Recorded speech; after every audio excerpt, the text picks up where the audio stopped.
So welcome to this talk on IntelliJ tips and tricks. Any of you here using IntelliJ? Anyone not using IntelliJ? Okay. How many years have you been using IntelliJ? 5, 6, 7, 8, 9? 9 years, huh? Okay. If you don't learn anything in the next half hour, don't ask for your money back. Okay? And I'll make it short and sweet because there is apparently free beer. So I'm the only thing between free beer and wine. Right. So this is a 1-hour talk. I'll randomly select some tricks that I'll show you in half an hour. You've got the long hour, 1-hour version of it online. But every time I do give this talk, I try and add a few new tips and tricks. So you have to watch the entire thing to know what's different from all of the previous recordings, right? I'm not going to tell you what's new. That's how I keep my audiences in the room. That and blackmail.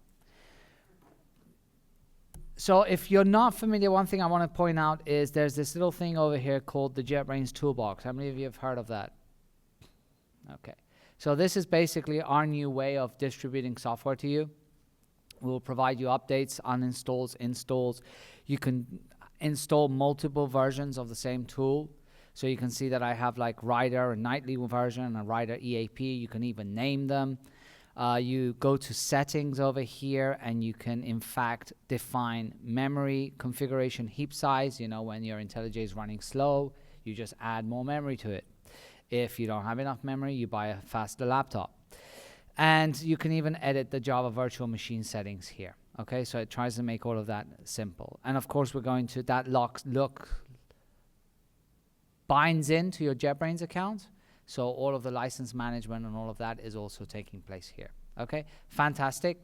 Install it, highly recommend it. And the best part of it is it's free, right? Which is about the only free thing you get from us. Well, no, there's a couple more free things. Okay. We give out free brochures at the booth as well. Right. So one other thing before I forget to mention, a lot of times you're going to see me do Shift Command A, and that is a lookup. So if ever I don't know a keyboard shortcut, I will pretend that I don't know it, and I really don't know it. You can do Shift Command A and look for it. So if I say Shift Command A refactor, it will show me the action refactor, and that not only shows the keyboard binding, that also allows me to invoke that action. So I can say refactor this and invoke that. Okay, so that's very useful if you don't know the keyboard shortcuts. There is also a little plugin that I use, which is called Presentation Assist. So if you go to plugins and click on Install JetBrains plugin, and you say presentation, and that's not there, so you say browse repositories and you say presentation assistant.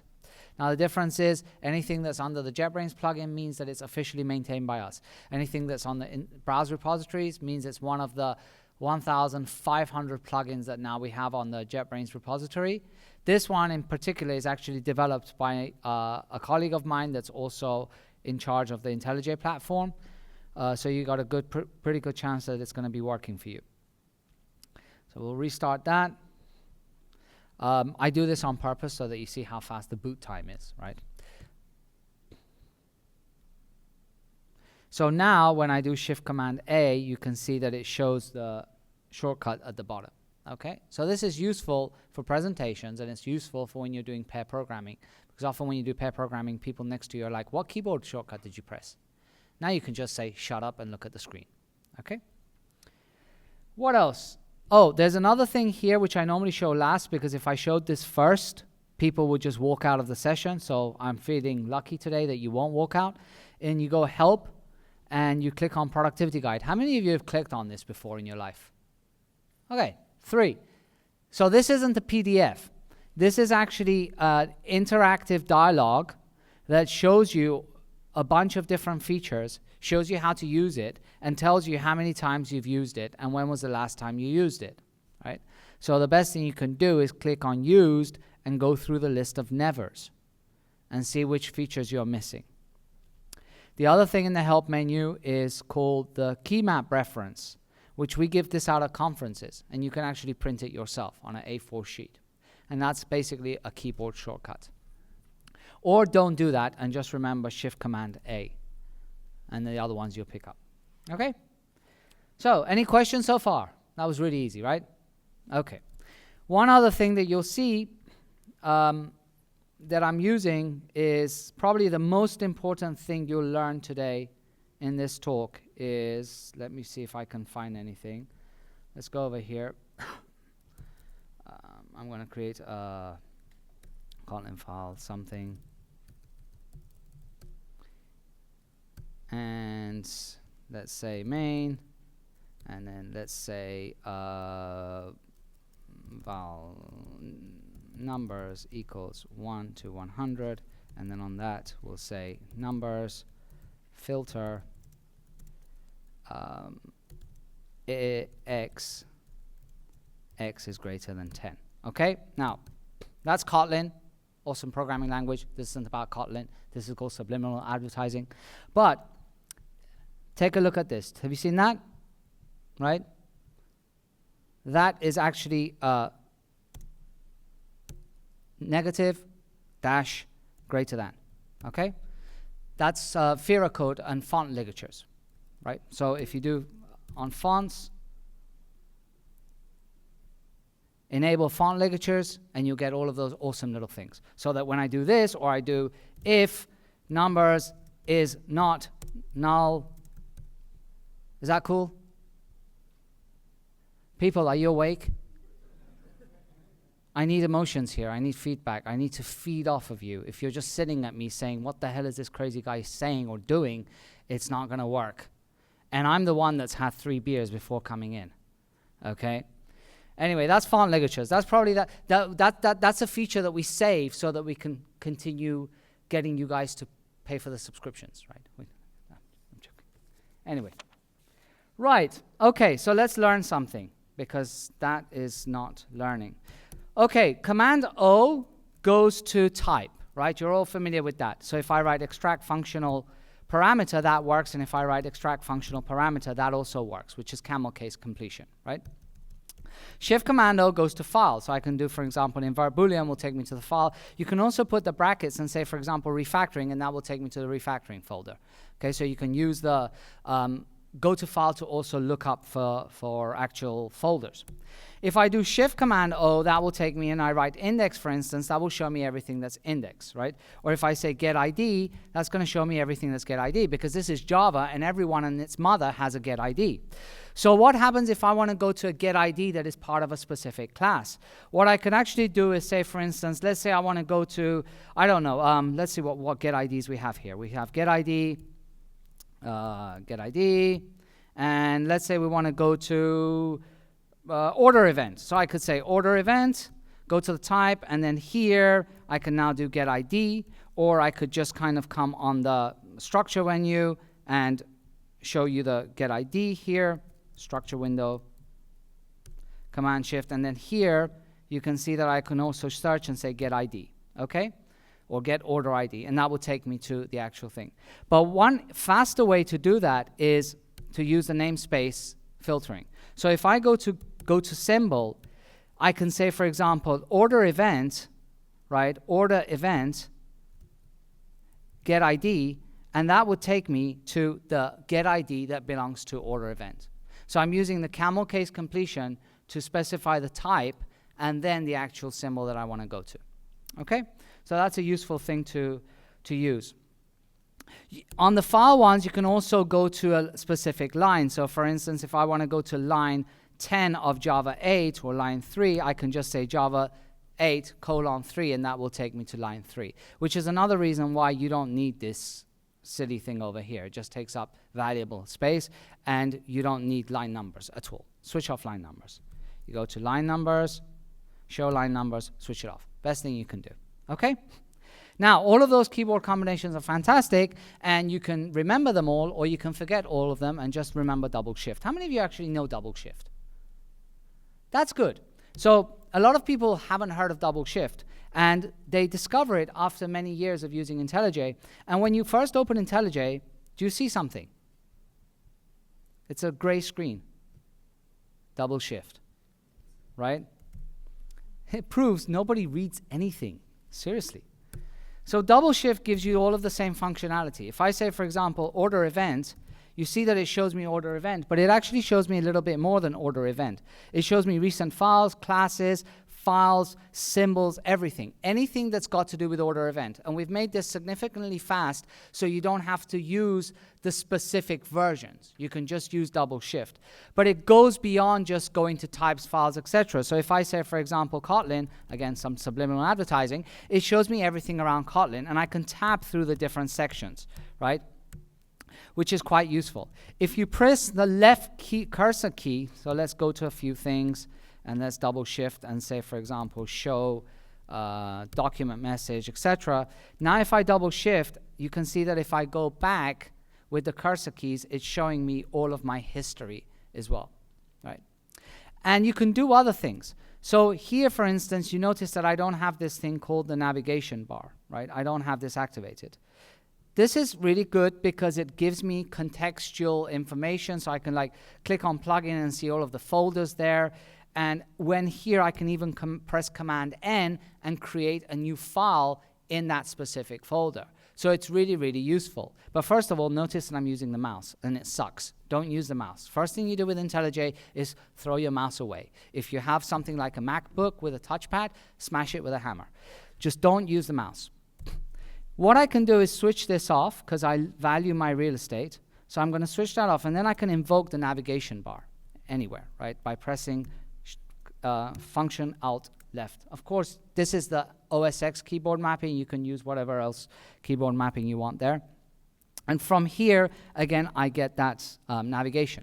Now this, you saw that I switched off and on using the keyboard, but I can, using the menu, but I can also do it through search everywhere. So I can say show navigation bar, actually just write navigation bar, switch it on, switch it off. Okay, very useful. One other thing that you might notice here is what? I don't have tabs. How many of you use tabs in IntelliJ? Okay, stop that. Ready? Stop it. Now, please, if there's one thing you take away from this room is let tabs die, in all sense, even tabs versus spaces. So why don't I use tabs? Because they're very inefficient for navigation, right? I see a lot of people have many, many tabs open, and if you go to tabs, if you go to settings and you say tabs, you have editor tabs over here. I set it to none. Some people set it to top or right or bottom.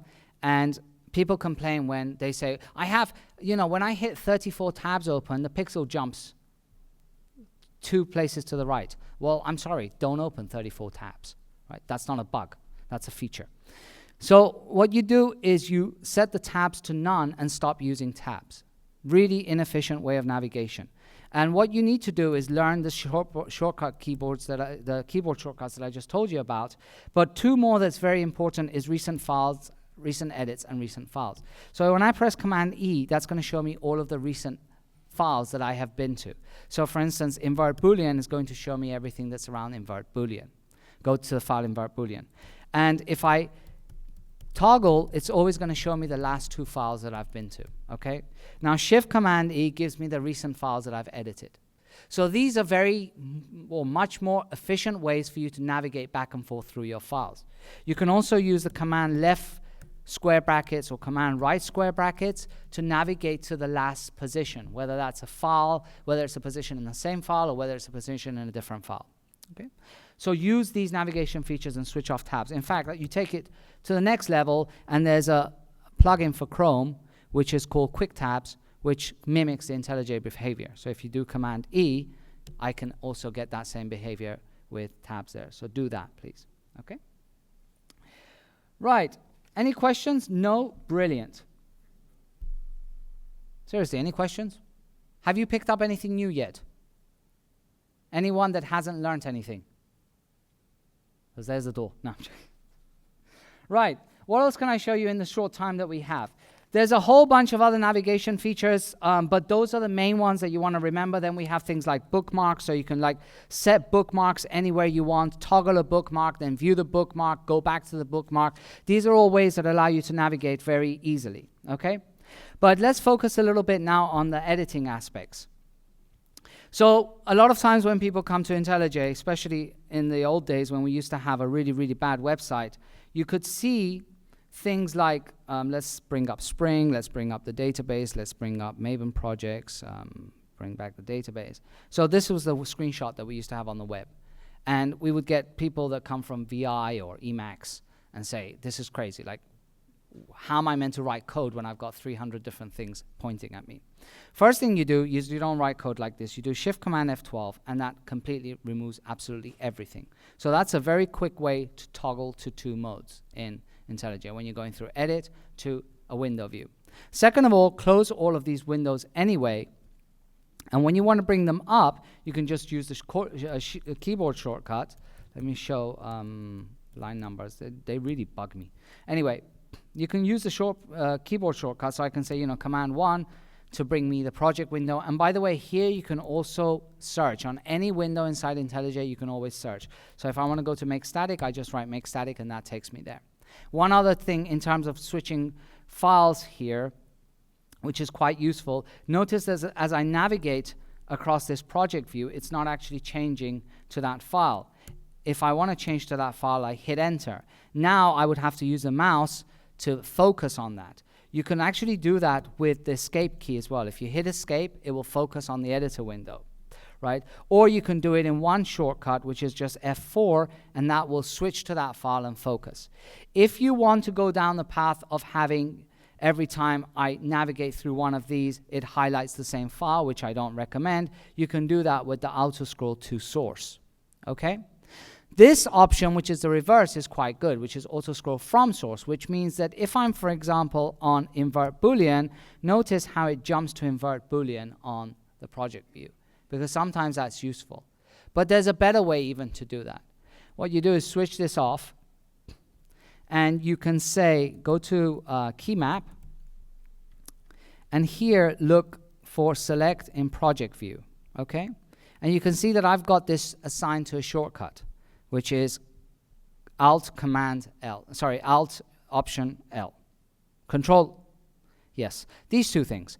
So what this means is that if I navigate, for example, to order event, you see that it's not jumped here, but I can just press Control Alt L and jump to that in the project view, right? Really useful. Before you could do this, but you had to do it through a 2-step process, which is select the project view and then select the active file in the project view. This is much more useful. So anyway, going back to editing, have the entire space. If you double click here, you can see all of the different numbers. Again, if you don't remember, to bring up the actual window. But the recent edits that I told you about, that is actually useful for bringing up windows as well. So if I write Spring, it will bring up the Spring window, okay? So give yourself maximum edit space. You can always press Shift F4 also to drag your editor, create another editor window and drag that onto a second monitor. You can do the split windows here. If you're doing kind of like a TDD thing, you can have like your test on one side and then your actual code on the other side, and you can split this as much as you want. You can do a horizontal split, everything like that, okay? If you are any Vim users here? No? Okay, so if you do use Vim, there's a plugin which is called Idea Vim, which is by us, plugins. And you hit Idea Vim, and that gives you basically all of the Vim functionality for editing, copying, pasting text inside IntelliJ. So you get all of the features around navigation, etc., but you get some of the benefits around Vim as well. Right. Selecting code, another thing. If I asked you how do you select code right now, if I say how do you select object source, what are you going to say to me? Option up. Okay, you're not going to do this, no? No. Or this. No. What you do is option up, option down, or control W, shift control W, right? And don't do control W in Mac because it'll close a window. So option up, option down. The good thing about this is not just selecting, but it's actually semantically selecting. So if I come here on invert Boolean, the first option up is going to select the invert Boolean. The second one is going to select the entire class, right? If I come to the method, the first one is going to select. The first one is going to kill the IDE. There you go. First one is going. Oh, right. Is it raining outside yet or not? Just add some excitement to this. So the first one is going to select the method name. The second one is going to select the method body.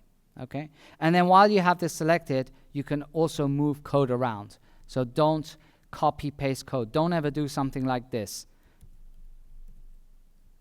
Don't. Because normally when you do that, when you come and paste, you press Control X again and you're screwed. Now you got an empty clipboard. If that happens, Shift Command V and you get your clipboard history. Okay? So that's how you move code around. Just select it and then use the keyboard to move it around. Now, if you like multiple cursors, we also have multiple cursor support.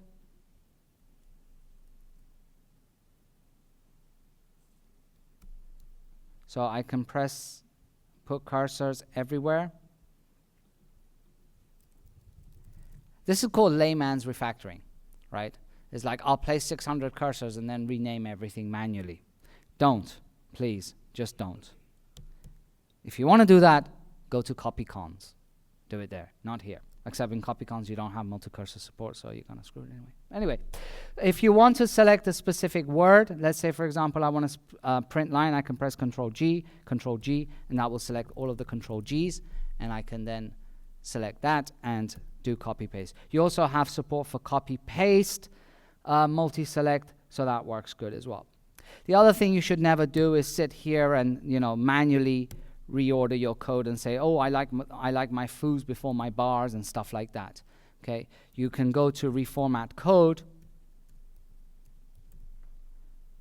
and use reformat code to set all of your preferences. If you go to Java, for instance, here, and we select code style, if, and this is a really, really big if, like you have to make a very big decision. If you have absolutely nothing better to do with your life, then you can sit through and format your code in this way, right? And go through all of the different wonderful options. Seriously, that is if you really have nothing better to do. What is also useful is that if I select a chunk of code, I can also do adjust code style settings in that selected chunk of code. And the good thing is that it will give me only the contextual settings that apply. So I can now switch things there and see the behavior for that contextual side and not have to go through options all of the time. And then you can save these and then use them as a team setting setting across your entire project. Okay. Now with completion, how many of you use code completion? Anyone turns it off because they like to remember these things by memory? No? Okay. So when I create completion, let's create a file here, for instance, over here, say Java class completion. All right. There's many things that we offer in completion, not just code completion in IntelliSense. One of them is templates, live templates. So if you go to live templates over here, you have all of the different templates. You can create your own templates. All of the files that you see, all of the surround templates, all of these things that you see are part of the templates that we create. So when I do PSVM, which is public static void main, this is one that ships out of the box. You can create your own ones, and you can put placeholders here. Very, very useful. But when I do things like, for example, buffer reader, right? So I write buffer reader equals new, and now you can see that I get the entire list of everything that is potentially possible for me to create an instance here. But I'm not going to ever create an instance of a Boolean and assign it to a buffer reader. So here's where you use smart completion, right? Which, if it works, it will show me only things that make sense here. So in this case, I can only create an instance of a buffer reader or a line number reader, anything that inherits from that. So get used to the smart completion as opposed to just the normal completion. So I say, for example, file.io. What is that expecting? A reader? File reader. File.txt. And that's going to give me, oh yes. And add exception, right. So now I've got this, and sometimes I come and say, well, if buffered reader is not null. Of course, here it's redundant because I've just created an instance. I want to do something. Sometimes I don't type that. Sometimes I say, oh, buffered reader, and then I say, oh, I need to wrap that in a if block. Now here what I can do is, again, use surround with. So if I invoke surround with, I can wrap this in a if else or whatever, right? But what you can also do is use postfix completion, which is like if I come here and I say not null, it will do the completion for me in reverse order, okay? And we're going to extend that at some point so you can define your own code completion in postfix completion, but right now it's limited to what we offer you out of the box, okay? We also have things like Hippy completion. So here you can see that I have text. So if I write, for instance, or I have data as well here. So if I write a D, and then I can do Hippy completion and iterate through all of the different things over there.